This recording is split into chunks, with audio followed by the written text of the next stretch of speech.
తీసుకెళ్లడం జరుగుతుంది. మహిళా అభివృద్ధి సుసంక్షేమ శాఖ ద్వారా విశాఖ జిల్లా భీమునిపట్నం మండలం ఆరతాళ్ల వలసలో కొన్నేళ్లుగా అనధికార చిట్టీలు వివిధ స్కీంల పేరిట వందలాది మంది నుంచి కోట్లాది రూపాయలు వసూలు చేసి కుచ్చుటోపి పెట్టిన ఒక మహిళ చేస్తున్న మోసాలను బాధితులు మీడియా ముందు ఎండగట్టారు.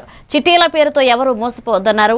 సదరు మహిళ ఆమె భర్త కలిసి అనేక ప్రాంతాలలో చిట్టీల నేపంతో అమాయక ప్రజలను మభ్యపెట్టి తక్కువ మొత్తానికి ఎక్కువ వడ్డీలు ఇస్తామంటూ నమ్మబలికి కోట్లాది రూపాయలు వసూలు చేశారని ఆవేదన వ్యక్తం చేశారు.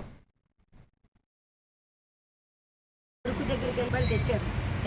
తర్వాత నెక్స్ట్ ఏంటంటే వచ్చి జైలు నుంచి వచ్చిన తర్వాత దర్జాగా మమ్మల్ని ఎవరు ఏమీ చేయలేరు, ఇంకా మా రాజ్యం అనుకొని మళ్ళా మొదలుపెట్టారు. చీటీల దగ్గర నుంచి ఎక్కడెక్కడ అరకు దగ్గరికి వెళ్ళి కిందట నెల అరకు దగ్గర 25వ తారీఖున డ్రా తీసినట్టు మాకు తెలిసిన తర్వాత మేము ఈ ప్రెస్ మీట్లో మేము కోరుకునేది మీరు కార్డులు అవి కట్టొద్దు, ఎవరిని డబ్బులు నమ్మి ఎవరికి ఇలాంటివి చేయొద్దండి. మేము మోసపోయాం, మేము మా బాధలతో మీకు చెప్పుకున్నాం. దయచేసి మహాప్రభు మీకు అందరికీ కోరుకుంటున్నది ఒకటే, ఎవ్వరూ మోసపోవద్దు, మాలాగా ఎవరు మోసపోవద్దు. నేను మోసపోయాను, మీరు కూడా ఎవరు మోసపోకూడదనే ఉద్దేశంతో ఈరోజు ఈ విలేకరుల సమావేశం పెట్టడం జరిగింది. అందువల్ల మాకు భీమిలి తాలూకా పోలీసు యాజమాన్యం కూడా అందరూ కూడా మాకు ఫస్ట్ నుంచి సహకరిస్తున్నారు. అలాగే ఇప్పుడు కూడా సహకరించి మాకు రావాల్సిన డబ్బులు ఎలాగని ఇప్పించగలరని సవినీయంగా కోరుకుంటున్నాను.